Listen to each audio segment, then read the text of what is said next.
Hey, everybody, it's Maple Syrup Show. I don't know what just happened there. I deleted that intro, so I'm not sure how it could show again. And I selected the one with Luke's lovely face in it. And so I don't know why it showed the one with Luke's lovely face in it. That's pretty funny. We've actually had two guests in a row that are named Luke. So lucky us. Lucky us. There Howdy. you go. Howdy to you too, sir. So this is my first time meeting you, Luke. Can you tell me a little bit about yourself? How did you get into game design? How did you get into gaming? What is it that makes you tick? Oh, sure. Yeah. So I have always loved games. That's I guess where I start. I've ever since I had a Nintendo 64. In my 8th grade yearbook, I was voted most likely to be a game designer. Which, hey, Oh, as the there you go. prophecy foretold. Right. I've always loved games. When I was a kid, I would kind of make my own games, and then I kind of fell out of it for a while after I realized that I really didn't love coding. Originally wanting to go down the video game path and not really loving the technical side of things. It wasn't until Right. much later that board game design really started to become an option, and hanging out with George, hanging out with my friend Sasha, who I believe has been on the show before. Just all these different Who's people saying, being around woo? creative Can you see people that who were below? Look involved. below. Hey, Sasha. Saying, woo. Awesome. But yeah, getting to know people who were involved in game design was very inspiring. And so I started to think about what kind of games I would want to make. And I started to have all of these ideas. And I came up with this idea for this like high fantasy heroic adventure deck building game. And then I thought about like, what if I did this with the cards? And what if it was, in this world? And then I thought, what if it's a dating sim? And that's kind of when everything clicked in terms of what I wanted to do. And I think what has really appealed to me since then is making games that are about relationships and making games that are about the ways that people connect with each other. And I think that's kind of where I've landed as my game design niche. And it's been a really exciting journey ever since. Very cool. So you're into dating sims, is what we're hearing here. And you're making like dating sims in the board game form. A little bit. Mm-hmm.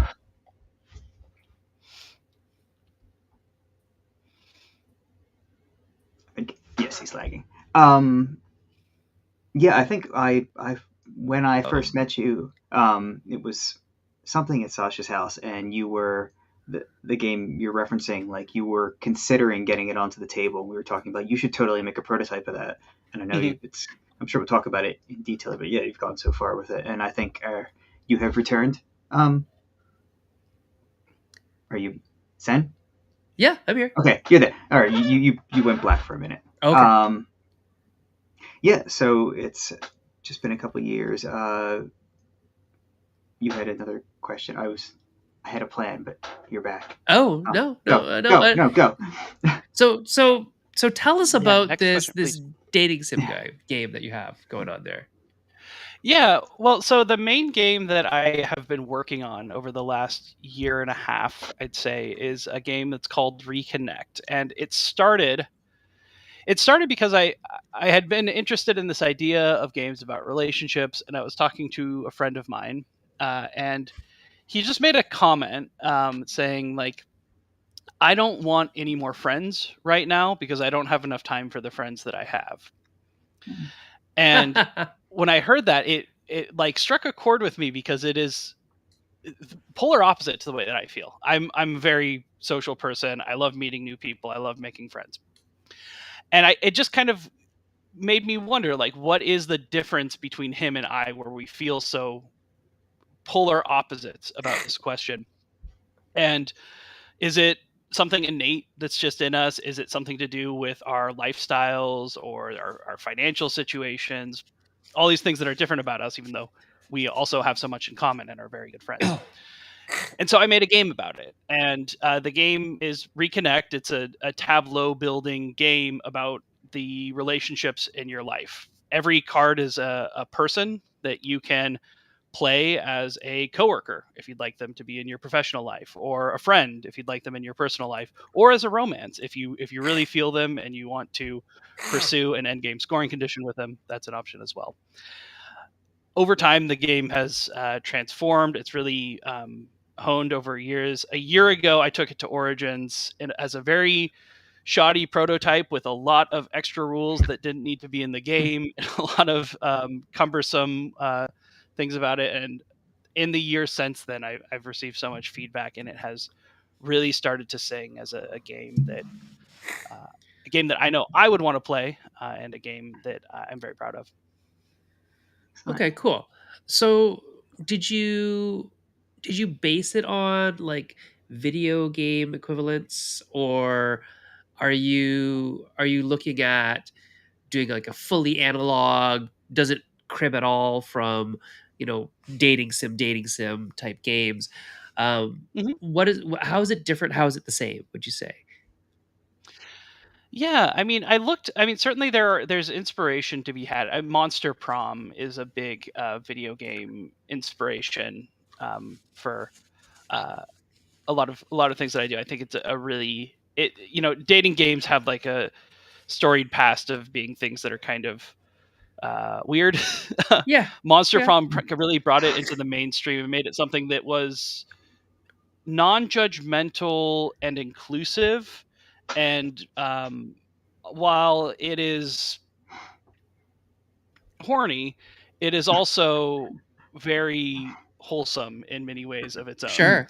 I think it's funny because And so, Monster Problem is definitely that game. That is that mhm, it's it's transgressive in the way that it puts these fantastical beings in this everyday normal situation of being in high school and romance and love, and it just makes it a little weirdly more acceptable than if it was like real teenagers.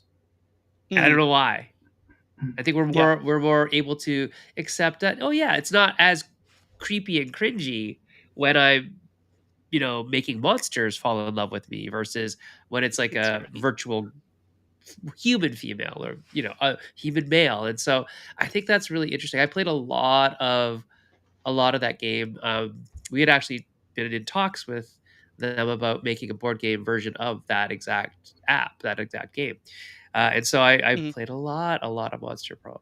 And I think it's really fascinating. I also think it's hilarious that you have a friend who's very much like me. I said that to my girlfriend, who's my wife now, once when I lived in a house with her friends, and they were all going out, and she's like, "Don't you want to come out?" I said, "No, I have enough friends," and I stayed at home. Exactly. Exactly, right? I have enough friends. Yeah. And so, yeah, I think I took inspiration from games like Monster Prom in terms of like the stats that I use and the way the characters are presented and that sort of like non-judgmental tone. I think mechanically a lot of it was really just based on the way I see relationships working in real life. Using your time as a resource to take actions to create these relationships, and money is also an important part of all of this. But also, I think it's very important that everyone has their own personality. So everyone has their like secret score condition, and that is really just depends on who you are. So I might be the social butterfly, and I want to have as many friends as possible, and that's represented by my friends, and that's represented by cards in my hand. But you might be think I want quality relationships over quantity, and so you might be looking to really develop the relationships that you have, and scoring points off of that. I'm trying to think of games that tabletop games that play in the space. I mean, there's things like Fog of Love, which are not Mhm. which are very one on one. It's very much exploring a single relationship. So it's not really it's a relationship game, but not in the same not the same overlap. And there are things that use a skin of the relationships, but it's very transactional. It's much more just like something they've overlaid with mechanisms. But I'm having difficulty thinking of a of other examples of games that really play in the space for something that's so foundational to our existence. So it's really interesting that you're exploring it and that people haven't. I mean, my body of knowledge isn't as big as yours, and maybe you can think of some, but it's a surprisingly untapped, in my head at least, sort of You know, Oh yeah. I think in the board gaming and card Hmm. game space more so. In the RPG space, I mean, that's all you really do, anyways. It's like, you know, you're supposed to be going off on epic quests, but you're just a bunch of drug horny people, anyways, right? So, a lot of times, Mhm. that's how a lot of role playing devolves, depending on your group and depending on the GM and all that kind of stuff. So, I think it's interesting because like dating sim games are really like more like choose your own adventure, visual novel, narratology, narrative Hmm. pathway development. And while board games aren't necessarily bad at that, they're also not really good at that, organizing all of those things. And so I think there are ways that board games excel in terms of, well, if you look at like Monster Prom, what Monster Prom does is it's like, well, did you not only spend enough time with the person, talking to them in the way that they like to be talked to, but then did you give them, the gifts? And so the resources that you're like, if you're moving cubes, like let's like Eurify this and say we're moving cubes around a table. Did you give them the right colored cubes? How many of those cubes did you give them? Did you, spend enough time with them? Did you, and that could be like another type of cube, right? And so I think in terms of if you break down the core of some of the games now, it looks more like measurable time or measurable resources that are allocated towards a relationship. If you think of relationships as transactional, then it makes total sense that it could be very much like a board game. The place where board games fall short again is in the narrative, where like if I have to read every paragraph and it's not some computer generated voice talking to me, I'm less likely to do that. And for some reason, I'm more likely or completely fine with reading it when it's on a screen. Because I mean, I remember playing old Japanese dating sim games, just because they were something to do, and they didn't have voices. You just read them, and then you made decisions on how you interacted with those people. And I mean, it was pretty simple. You usually had like three. You could kind of tell there's like aggressive, a passive, and a neutral kind of conversational tone that you're taking with people. And you had to suit your conversational tone to the personality of the person you were trying to woo and all that type of stuff. So I could see it being gamifiable in a tabletop manner, just that it may not be as acceptable and also um,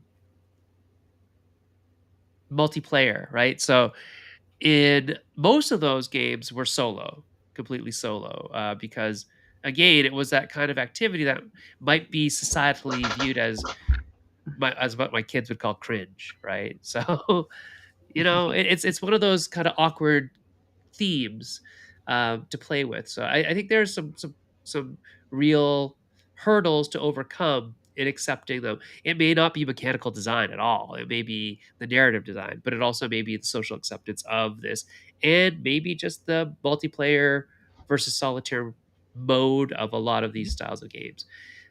With more internet connectivity and things like that, obviously they've evolved over time. It would actually be really interesting to see an evolution of, dating sims from when they started to now, and what that looks like in computers and how technology has changed all of that too. That'd be fascinating. Yeah, I think I agree with all of that.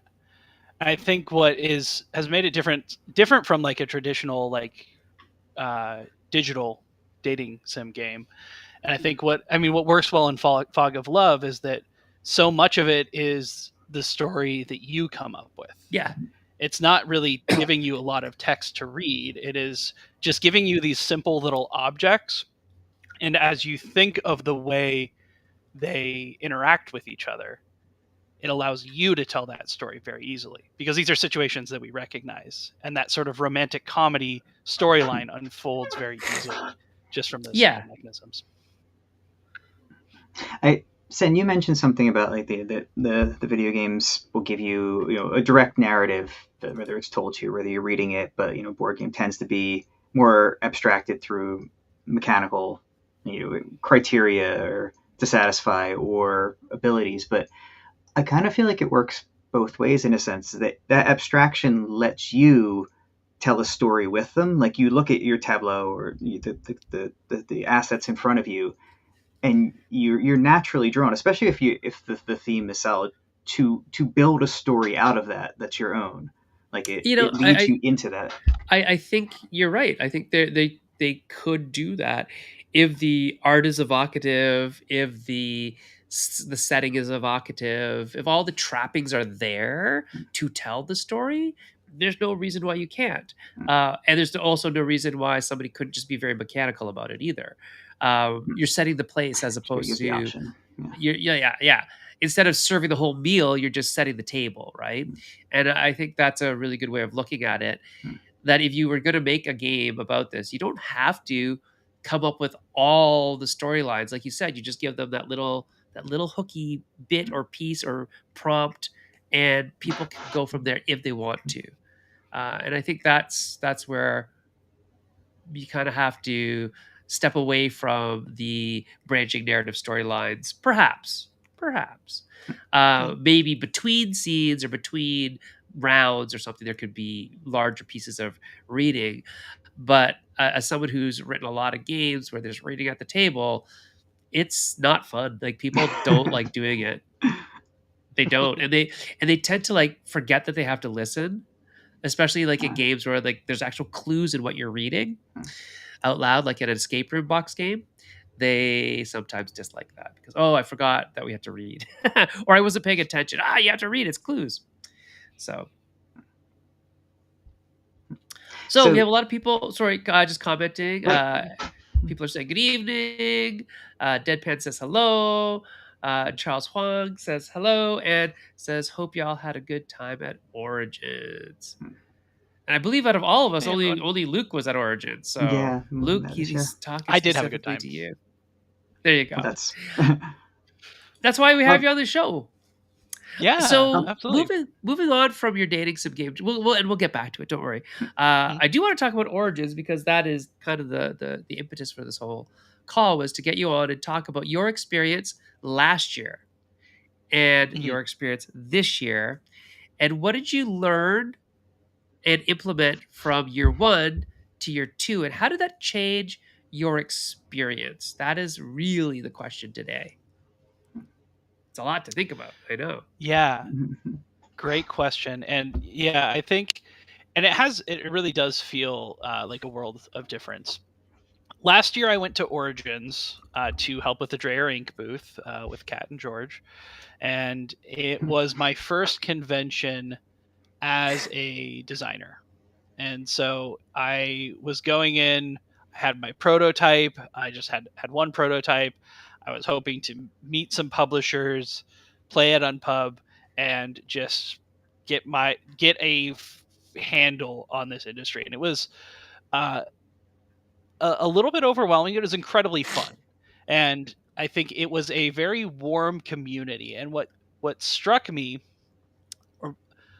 very quickly was just how small of a world it felt. Where I was just walking around at Origins and I was looking around, and it's like, oh, there's Eric Lang, and there's all these other people that I have played their games and I love their games and was able to meet and talk to them very casually. And so I put the time in, started to get to know people. I went to Origins last year. I went to Gamma this year. And then I came back for Origins this year. And this time it felt like I was like walking into the Cheers bar, just like, hey, everybody, where everybody how's it going? Knows your name. Hey, John. Hey, Peter. Hey, Woo, hey, everybody. Luke. Became very easy. Everywhere I went, I recognized people. Hey, John, how's it going? See? John, I just met this year. He's was a fantastic playtester, and he's a good fella. Mm-hmm. And so it really the difference was in just the world of connections that I made. I had a lot more free time because we weren't working a booth this year. We just had Gamma membership, and so Sasha and I were just kind of running around, spent most of our time playtesting, which is awesome. That's how I want to be spending time at conventions. Right. But also networking and chatting with other designers and industry folks, just kind of seeing what's going on. And it was fantastic. And last year, I had gone in with a goal to pitch to one publisher. And it was just did a cold pitch. And it was incredibly awkward, but I did it. And nothing came of it, but it was something to get done. And so I walked up to the publisher. I said, "Here's my sell sheet. Are you interested in making this game?" They said no, and I said, "Thank you so much. Have a wonderful day." And I walked away. But then after you got that one out of the way, I thought, Yeah. I'm gonna go do it again. And so I went to a different publisher, and I said, "Here's my game. Here's my sell sheet. Take a look at it." And just getting over that initial hurdle, just doing it once, was tremendously helpful, pushing myself to do it, and then it doesn't feel so scary anymore. I'm not a fan of cold pitching, but having met people at Gamma, there were people there. Once you've met them, once you've made that FaceTime, it becomes a lot easier to have those interactions. And so just kind of chatting casually and then bringing up, and hey, I also make games. If you ever want to check them out, it becomes a lot more fun. Yeah, a little less awkward, right? People know that that's what you're there for. You don't have to bridge the gap with, I don't know if you want to play my nerdy games, but here's my nerdy game. You don't have to do that anymore. They already know you make nerdy games, and they want to see your nerdy games, and it's okay, right? So, in between last year and this year, what did you do the same? What did you do differently in preparation for this year? Well, last year I brought one game, which was Reconnect under a different title at the time, and that was the only thing that I had to show. This year I brought, between my games and my co-designs, 9, I think we had different things. And so different things that work better for different groups of playtesters. If you're in the Unpub room and you want to show different people different things, different games that might work for different publishers, but also just showing that you're not a one-trick pony, so to speak. I may have lost you here. We did. Probably looking out the window now. We are. All right. Yes, I can still hear you though. It's a lovely window. You can keep talking and we can fix this. Anyway, lost my train of thought there, but bringing more than one game, that's thing number one. That was very helpful. So why was bringing more than one game helpful to you? What did you figure out? I think it was in one way, it was just good to see how far I'd come. I had where I'd come as a designer. And there's my face. There you are. Hello, face. So being able to show that it more than how did let me start over here. How did having more than one game help me? I think it improved it made it easier to be confident. I think when you have just this one thing, you feel like everything's right on that. And if you have a bad play test and it's the only thing you brought, then you might think, oh, I'm not a good designer because I made one game and it's not very good. Whereas if you have 9 games in your backpack and one of them doesn't go well, say, all right, great. Well, maybe that wasn't for you. Here, let's try this one instead. Similarly, if you're pitching and they don't like the first thing that you offer them, say, well, here are some other things that I do. Maybe one of these is a good fit for you. Oh, so if I understand correctly, I mean, the pitching, like even at playtesting, you were sort of reading the table and bringing out the one that you thought would best fit that group. I've never really done that. I like that idea. You writing your notes down for next time? Yeah. I can just watch the video afterwards. Yeah, I mean, it's a confidence boost. It means that you'll have, like if you had snacks, right? It's just like having snacks. You might have something that somebody likes if they don't like the snack that you brought out first. And definitely it shows versatility. It shows that you're not that one trick pony that you talked about before, right? So it is a real confidence boost. I would suggest to those of you listening that 9 is a lot, but it's also, you have to kind of space it out, right? Don't just plop 9 on the table and say, you pick. You can show 9 spreadsheets, or not spreadsheets, sorry, 9 sell sheets first, and order them in the order you think that specific publisher would like to receive them. Like, get to know them a little bit, do some research before you go and say, oh, I don't think that All Play will like this because it's in a bigger box than the All Play box. They only make certain box sizes, right? So you can do a lot of work beforehand to prepare and set yourself up for success, strategically that way as well. But also psychologically, I think it's a boost of confidence to know that you have something else to fall back on if Plan A doesn't, go to plan. You have Plan B. It's always Plan B and Plan C and Plan D and E as well. In your case, you go all the way up to Plan I. That's the ninth letter of the alphabet. Yeah, there you go. So for this Origins, did you book your pitches ahead of time, or did you more play it like as and when you ran into people? Very much as and when I ran into people, Okay. and I think that very much benefited from just connections that I had made over the last year. Yeah, so I think it is very valuable, and I know a lot of people who do set up those pitch meetings in advance, and I saw a lot of people around me getting a lot of success out of that.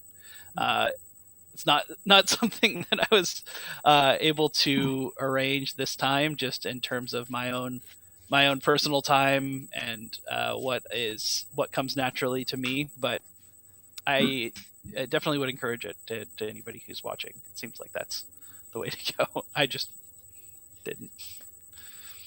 The year 3, that will be the.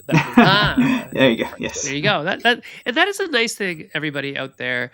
As long as you can afford to go back to the conventions, there's always next year. You don't have to do everything possible and see all the people and pitch all the games all at Gen Con or at Origins or at any of the cons. There's many cons to go to. There's other ways to do it. In fact, like, I don't actually pitch at conventions anymore at all. But that's because I've been pitching for, I guess, like 15 years. So it's something that I don't do anymore. I get the contracts before, and I show the games that I'm making in person at the conventions that, the people will be at. But you can work the other way too and pitch at conventions, because it is like the best place to get that FaceTime with the publisher, to shake hands, to get to know people, and to, really put your salesmanship skills to work. So tell us about that. Luke, did you practice? Did you stand in front of a mirror and rehearse your pitch? How did you get comfortable with pitching in between year 1, where you said it was really awkward and you felt kind of like tense about it, and then how did it change between that and year 2? Yeah, I can't say that I practiced a lot. Now, it just professionally, I'm a training facilitator and instructional designer, so I'm really comfortable just speaking extemporaneously, and so the biggest difference for me was to just kind of chill out, to just be a lot more casual and treat it like it's just a conversation, rather than trying to give this very professional salesy pitch, trying to sell the game. Just to kind of to talk, to ask questions, asking what are you looking for in a game? What does this remind you of? Have you ever played The Sims? Is a question that I asked. Yeah. I've asked in a couple of pitches, just to get people to kind of try to understand the vibe of the game, but also just to take some of the pressure off, and just a lot of everyone in the board game industry, for the most part, that I have met, been pretty cool people, and so it's pretty easy just to talk to everyone. And I think if you're able to just have a conversation it's a lot easier than trying to do a rehearsed 60-second elevator pitch, in my opinion. Yeah, I think it comes off as more authentic as well, which is possibly what people are looking for. So you mentioned your day job is training, learning based. Like, does that inform your game design at all? Or Yeah, I absolutely. I mean, to me, gaming and learning are kind of inextricably linked. I Yeah, think for sure. gaming, in many ways, is a process of learning. I talked to a friend who pointed out that the reason he likes games is he called it the skill of gaining new skills. Because every time you get into a new game, you're learning something new, and you're learning to do it this new process. And that's satisfying because when you're first starting out learning how to do something, it's very easy to get better at it. And so you really start to feel those early gains, and then you can put in the 10,000 hours to master it, or you can move on and pick up something new. But yeah, I think that's why I think in the games world we meet a lot of very curious people who are interested in different things. I think that you can learn about people by the way that they play games, and I think that that's very interesting. And so yeah, I think that to me, learning and gaming go hand in hand. Yeah.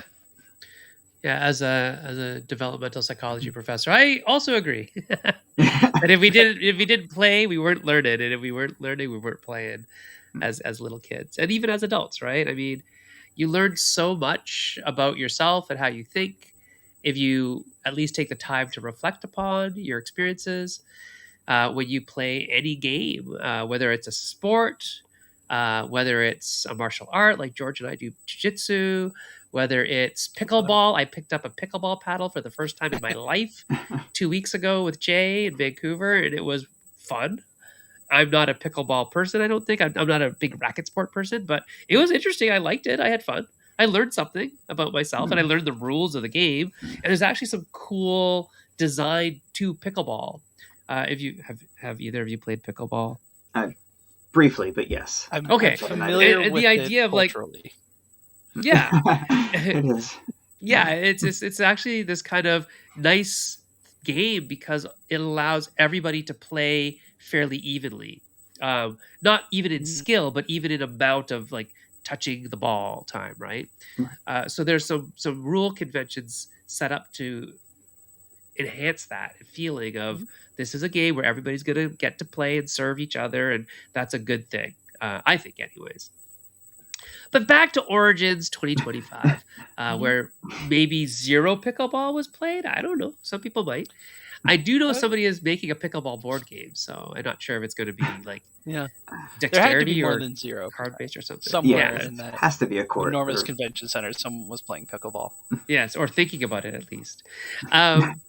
What else did you notice that was different from 24 to 25? Was there anything that were there events that you went to in 25 that you didn't go in 24, or vice versa? Events that you went to in 24, you said, ugh, was it really worth my time? I'm going to spend that time differently in 25? Yeah, I can't. It's hard to say because I spent so much time just playing games. I think that the previous year I had done more organized events, and there was great.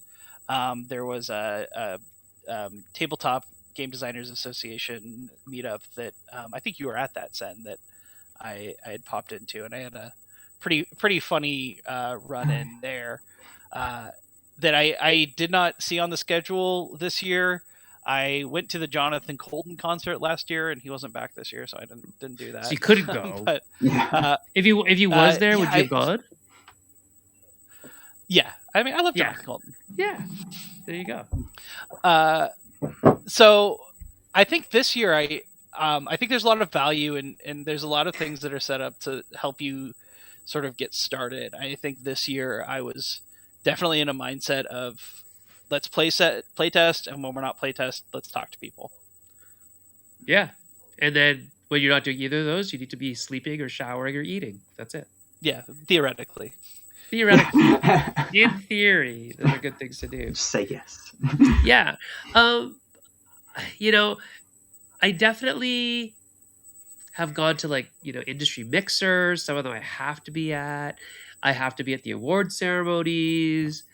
And those are fun and good, but I'd rather just be like, like you said, like talking to people and meeting new people and playing games and testing games.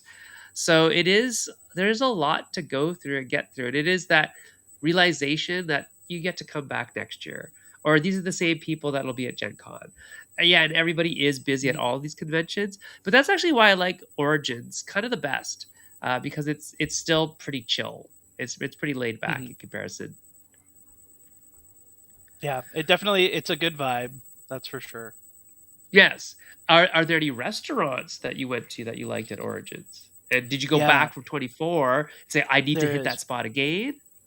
There's a restaurant that we found that is the perfect distance from the convention center. What does that where mean? It's not the one that people walk out the door to. Oh, okay, and yes. Immediately get in, but it's also not so far that you can't really walk there. And I don't know if I want to say the name of it because I don't want blow up your own spot. Yeah. Oh, I see. Yes, it. Because you want to keep it like your little hidden secret. Okay, everybody, just email Luke at luke.doesn'tshareinformation.com, and he'll maybe he'll tell you his secret location. There's a lot of good eats in the area, just because right across the way there is the North Market, and the North Market just houses like lots of restaurants. That's all that's in there, really. And there's a couple places, like if you talk to Steph and Gordon from Fish First, they will be like, yep, we go and get our hot chicken takeover on night one, and that is the start of the convention for them. And that's great. Jenny's ice cream is very, very popular in that area of the world. And so we usually get Jenny's at least once, if not twice. And that's coming from somebody who is very lactose intolerant. I will still go to Jenny's. Make sure I just don't eat any other milk products that day. I will name drop Pierogi Mountain, because we went to Pierogi Mountain. Pierogi Mountain is far away, so that's an okay one to name drop. Yeah, because you kind of have to drive. It's not really. You can walk. I just wouldn't. Not in this heat, in this economy. It was so hot. Hot. But it's really good food and good portion size and all that kind of stuff. And if you're friends with like Brendan Atten, who is Ukrainian, you will have to go. That's just the way it is. It's just how you do it. So it's usually like me and Brandon and Doug Lewandowski, and we just go and eat pierogies, and sometimes we'll even go twice. That's how much we like Pierogi Mountain. Yep. It is good food. Do you climb the mountain? No. I was like getting one of each pierogi. Climb the mountain. No, I mean I don't even know. Sometimes I'll get pierogies. Sometimes I'll get, that sounds good. That special sounds good. And usually a lot of people will get like quite a few pierogies, and then they'll just throw them at you because they can't finish it. So, because they're not small little pierogies, they're sizable pierogies. And you know what? I found out that there's a place called Schmidt's Sausage House that has an all-you-can-eat sausage buffet. And it had been closed. The all-you-can-eat sausage buffet had been closed for like 7 years. And they just reopened it this year. So... Not closed doing the health inspection issues, right? Just I don't know why it was closed. Okay, well, let's not ask. It's sausage. Just don't ask. Just consume. Just sausage time. It's sausage time. You don't want to know how the sausage gets shut down. Cool. What was your highlight of 2025 at Origins, Luke? Highlight of 2025. Great people. Good games. There were some prototypes that I really like. Some stuff I'm not quite ready to talk about that went very, very well. I would say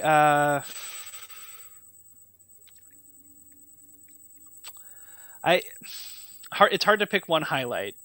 But if you were to pick one highlight, it would be sure. Here's a story I'll tell you that I thought was very fun. So I had a game that I put together very recently, like 3 weeks ago. I threw together this prototype for a matchmaking game, where you're playing as cupids and you're trying to help all the beautiful people find love. And I had prepared this like deck of little character cards for it, which all had a little stock photo person with a name and no other information on the card. While I was playtesting this before Origins, I'd gone and done some playtesting at a game store, and while I was there, I bought some Magic cards. So then I took my prototype to Origins, and I started playing it with some other design folks. And the Magic cards that I had bought, which I put in the prototype box, got mixed in to the character deck. So I started flipping over, like, here's Reggie, and here's Simone, and here's Diamond Weapon from the Final Fantasy set. And that was so funny that it is now just a feature of the game. You just take whatever cards you have that have characters on them, throw them in there. Yeah. So it's I think interesting because that was a very fun moment. Like matching things together, like Cupid, they don't have to. You can like Reggie might really love that diamond weapon, right? Absolutely. So it's just about making connections. Mm-hmm. Oh, Andrew is saying there's a nice barbershop above the sausage place too. Just in case you wanted to get, a little look. nip and tuck while you're getting nip and tuck. A little that's a different thing. Sorry. Yeah, just be efficient. Like this is if you're a board gamer, you need to be efficient. And this is your engine builder. It's first you go to the barbershop, then you get your sausage, then you go back to game, then you go get your hair cut, then you get more sausage. And so by the end of the week, you just have very little hair, but a lot of sausage in you. That's a very efficient engine. I like it. Okay. That's actually surprising that there isn't a board game about the sausage, how the sausage is made. It's... I don't know. Sounds like a set collector to me. I don't know. You have different meats. Yeah, it's like Sushi Go, but with a grinder. Like I Split You Choose, maybe. Oh, like fennel, and you get different spices and different herbs to mix with your different types of meats, and then you have the mystery grind it all ingredients. Up. Ooh, filler. You get sawdust. I don't know. Yeah. I don't know what you make sausage with. It's what you, Luke. I remember we had a conversation. Oh, sorry. I was not paying attention at all. I should have known this. I'm sorry. Andrew said there really isn't, or probably isn't. He was just trying to make a Sweetie Todd a reference. Oh, okay, we went pretty deep down that rabbit hole. Yeah, that was that's a deep cut. Ho ho ho! Good job, Andrew. Pulled one over on us. It's funny because I do like Sweetie Todd. It's a very good piece of theater. So we're talking about Origins 2025. What are you going to change between 2025 and 2026? Are you going back in 2026, first of all? If the world exists in 2026, I'm not sure what your president is doing, but if it does exist in 2026, what are you going to be changing, adapting, or what are you going to keep the same? Yeah, I think I'd like to stay a little closer to the convention center. I think definitely continuing the conversation, making those connections, keeping those up, and just showing up, I think is so important right now. Yeah, I would probably be at a point where I'd be ready to try to set up some meetings like we discussed. Yeah. Sorry, did you have something you wanted to add, Zen? No, I was just agreeing with you. These are good things. Keep going. Let's see. Will I be back? I will almost certainly be back to Origin. There's a small chance I might want to take a real vacation next year, but we'll have to wait and see how that goes. But there's so many things that I want to do like exactly the same because they were such a good time this time around. But I think that I will be going with the same level of enthusiasm, more organization, which is always a weakness of mine. I just have to be a little bit more on top of things. Sure. And I would say less worry. I think that I love this it. year I was a little bit apprehensive going in, and I think that the first couple of days, like, how am I going to get anything out of this? And then by the end, I was like, no, I got a lot out of this. So Why were you apprehensive? just believe in it. If I can believe ask. in Origins. I just had to. I hadn't been doing a lot lately, and in terms of like game design, and I'd put some things together, and I wasn't feeling super confident about them, and my expectations were completely subverted. That's all I'm trying to say. It was a good time. That's cool.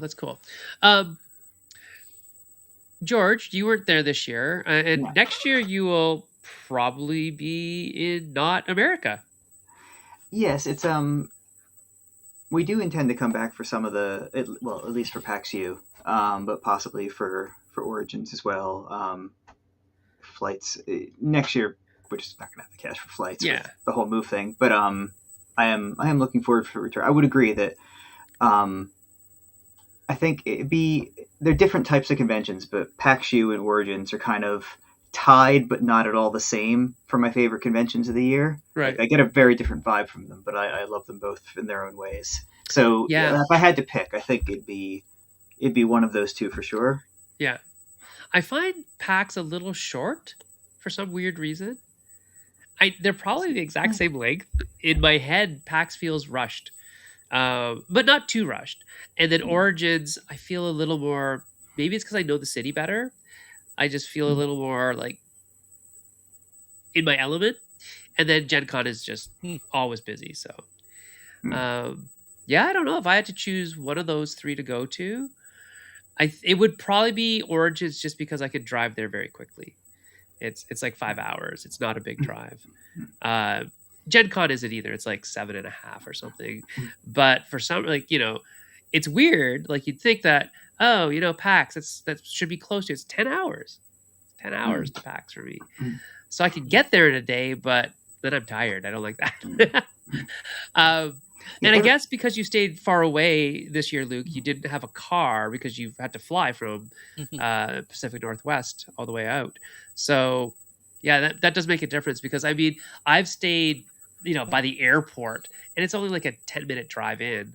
But if you don't have a car, then it's like Ubers every time and all that kind of stuff. So I will say the public transit in Columbus is actually quite good. The buses are very reliable, and they had this very funny app that had a degree of gamification that brought us a lot of joy as we were riding along. Tell you like you're 300th place on the leaderboard in terms of helping people know where this bus is at any given time. Okay, interesting. So that was cute. It's interesting. Okay. Hey, everybody out there in Meeple Land, I see Charles and Michael Petrie and Jonathan Gilmore Long and Sasha Gelton and Deadpan and Andrew. If you guys have questions for Luke, that'd be great if you want to ask them. If not, we can keep asking him questions. We got about 10 minutes left of the show, and then I have a meeting to run to. I'm not sure why I scheduled it at 10 o'clock at night. But the person I'm meeting with, I'm doing the tabletop mentorship program again. I do it every year. And one of my mentees is out in the West Coast. So for him, it will be 7 p.m. For me, it will be 10. And I will give him that hour. I will not fall asleep. I guarantee it. And it'll be a good time. But yeah, so Origins, everybody, I think it's a great con. It's definitely kind of on the... I think it hasn't recovered yet from the pandemic the way that a lot of the other cons have for some weird reason. I don't know. It becomes the lesser of the American cons to go to specifically. I find that there's a lot of publishers that will say, "Oh, we used to go to Origins and to Gen Con and to PAX, but UKGE is so close, and we're going to go to that one instead, and then go to Gen Con." They can't not go to Gen Con. They always go to Gen Con. But it's interesting. And so boothing at and sales at Origins it's not always the hypest. It's not always as big a convention in that way for some people. So I do think you will find as you try to say, oh, is the publisher I'm interested in talking to actually at the convention? You may actually have to check. At Gen Con, you could kind of almost assume that they will be unless something weird is happening. Like this year, by the way, there are lots of international publishers that are not going to any cons in America because America be America and Ig has been doing some stuff that American. So on that note, you should check before you have your heart set on speaking to a specific publisher. You should always reach out to them anyway before and set a meeting. That's an important thing. Like doing a cold, like, hey, just dropping by your booth, that could get awkward for everybody. People want to give you the time you deserve, and you want to make sure that you're not wasting other people's time. So do some research on the publishers you want to talk to, find out where they're going to be, let them know you're available to talk, see if you have time to actually set a meeting. If not, you can ask them, can I drop something off? You have to be, I actually pretend I'm a vampire and that I have to be given permission to be let in, right? Otherwise, I can't go through the door. And so be like a vampire, make sure you're a good vampire and you listen to the rules. And even, in today's day and age with technology as it is, you can pitch that game online.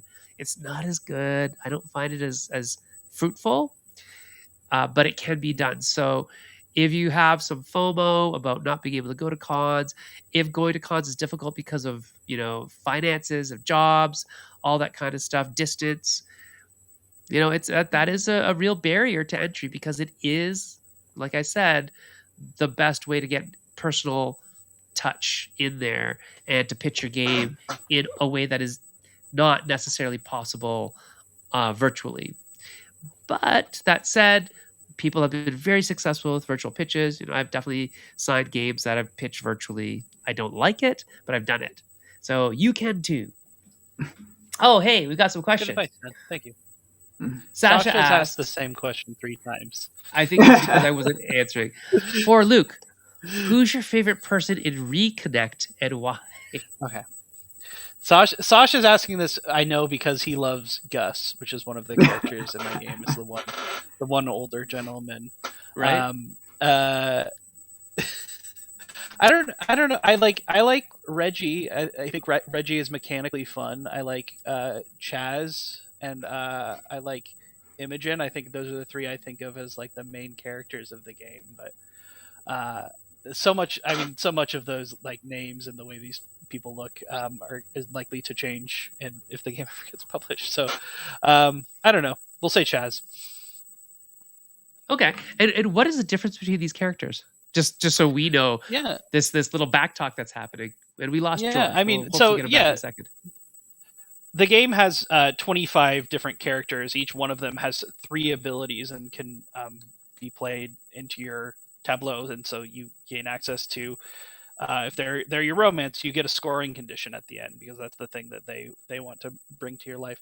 Or if they're your friend, then they will give you this boost that you can keep repeating. But every one of them in my head has a little biography in terms of what kind of person they are and what they bring to you. And I do my best to come up with unique abilities that correspond to that sort of biography. Yeah. But that's it. Sasha just likes Gus. I don't know. That's why he's asking that. I can't remember, and it's been a year, like what Imogen does, but I know I made a point of playing around Imogen. So, I mean, of those 3, I'm going to go there. So, Imogen's very big on romance. And very big on like helping you so find is George. Romance. And yeah, there we go. Excellent. So, what is next for you? Are you going to other cons this year? Are you going to be doing more stuff in the Northwest? What's up? Yeah, I mean, I had originally planned on going to PAX U this year, which would be my first year. It's a convention that I really so badly want to go to. Unfortunately, due to the sort of scheduling change on it, it just doesn't work out for me this year. So hopefully next year. PAX U. I'll be at PAX West this year with Unpub. Love PAX West. I've gone to PAX West for years, even before I was designing games. It's just one of the best conventions in the Pacific Northwest. Right. And then I'll be back for Gamma and Origins next year, most likely. Again, we'll see, but I think that's in the works. And in the meantime, just putting in the work and putting in those playtest hours and those design hours to try to make all these wonderful little things. Excellent. Well, it's super nice to hear from you. Super nice to hear about your experience and how it's changed incrementally, but positively, and hopefully third time's a charm, right? You'll get something going off at the next Origins if you go. And it sounds like you have some little deals maybe in the works, some talks, which is great to hear. And remember, you still have to give us your piece of final advice. So for everybody out there, if you want to talk to me, you can reach me at Senfunglim on Blue Sky, and George and Kat are available at Drarink on all the things. And we can all be found at Maple Syrup on all the things. And I was actually thinking about turning Maple Syrup into a publishing brand at some point, just because I was driving a lot over the last couple of weeks and I had time to think. I said, what if I became a publisher? Anyway, I don't think it's going to happen anymore. My brain was like, that's a good idea. And then now I sit and I'm not driving. It's like not such a good idea. But I do have other ideas. So next summer, I'm going to drive across Canada because I'm probably still not going to be traveling into the States much. And I'm going to take my son with me, my oldest son, because he'll be done school. And we're going to go across Canada for like 3 weeks, 4 weeks maybe, and go to game stores, conventions, cafes, meet with designers and publishers in Canada, and interview them all for Ludonology. So that'd be super fun. A little series of geo travel podcasting. I don't know if that's a thing, but I'm going to make it a thing. So there you go.